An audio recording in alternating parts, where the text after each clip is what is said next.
So this bridge is kind of a mystery to me.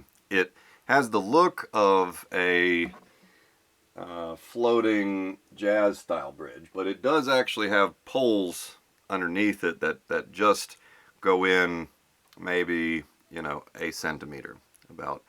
Uh, in fact, it was just the thickness of the laminate because I didn't have to drill out the plyboard that I put under it.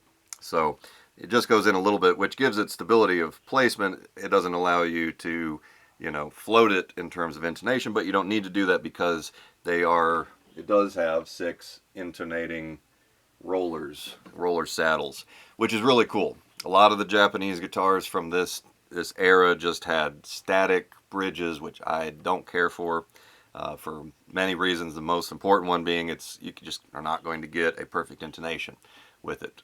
This is really cool, but what's so weird about it is the fact that each saddle has multiple lanes that you can basically move just by popping it over a lane. You can move your strings and get exactly where that is weird. I've been looking and looking. Maybe you guys have seen this on something else. I've not seen one like this. It reminds me of the Gretsch, I think they call it like Space Control or something like that.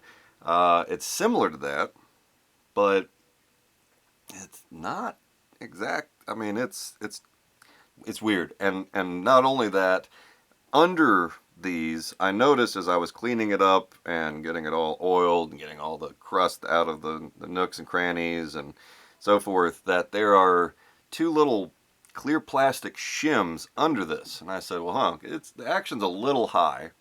So I said, well, maybe if I do that, it'll like lower it a little bit. No, it just made them so that they could rock side to side. So somebody, when they developed this, after they had machined it, they're like, oh, this is causing, stability issue side to side. So they stuck these little shims in there. Ta-da, good to go. Okay, so I put the shims back because they're clearly there for a reason.